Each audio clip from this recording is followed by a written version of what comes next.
When it comes to Yamaha R7, you may have heard that people barely accept the Aprilia RS660 as a potential competitor.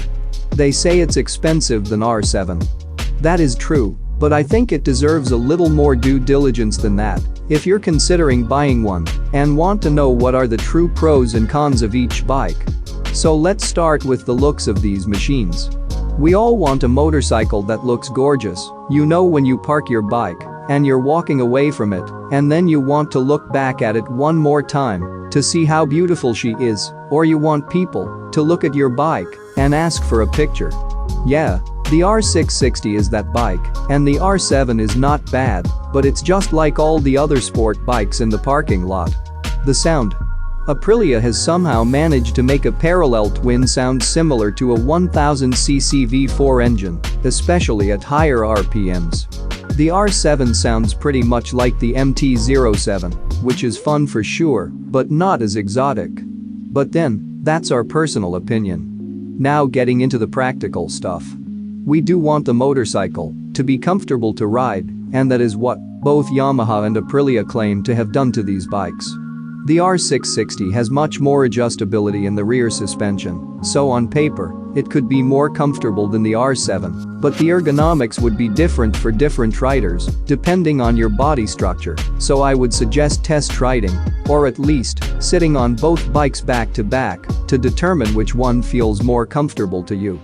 Because on paper claims are fine, but motorcycling is more about how you feel riding it. Now let's get into the rider aids. The R7 and RS660 both have an assist and slipper clutch, which is a great feature that makes the clutch feel lighter. But that is where the similarity ends. Yamaha R7 has an optional quick shifter that only does upshifts. The Aprilia RS660 has a bi-directional one. For the street, you don't really need either. But if you're going to take it to the track, the RS660's advantage would become more valuable. The electronics package the RS660 has is mind-blowing. Forget the R7, no other bike in the segment doesn't have electronics like Aprilia. Big question is, do you need all those rider aids? Are they going to be useful in the real world, on the street, on seamless highways, and some fun stuff like wheelies and burnouts? The short answer is, absolutely yes. If we want to enjoy motorcycle riding, keep it fun and still be safe while doing it, well, yeah, we need all we can get. And this is where the price comparison comes in. The R7, with the upshifts only quick shifter, costs $9,200, and the Aprilia with more useful tech than more expensive bikes cost $11,300. So a $21,300 difference for a premium bike, all that electronics, more power, better safer street ability, more capability at the track, lighter, and better handling. It's worth more than the price difference. So the value for money proposition of the Aprilia is actually better than the Yamaha for what you're getting. So without a doubt, Aprilia 660 is the better bike. However, for one, the price difference would price out a lot of buyers, it may not fit budgets. And two, Aprilias are known to lack reliability.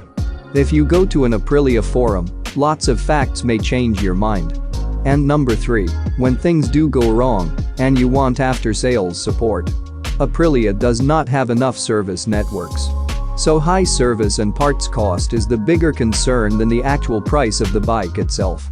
The R7 owner, on the other hand, would enjoy the ease of access, the parts availability, and better service network. So from practical long-term use and peace of mind perspective, the Aprilia loses. It makes the decision harder. So what would you pick? A better and powerful Aprilia, or would you rather have the trusted Yamaha? Do let me know in the comments below.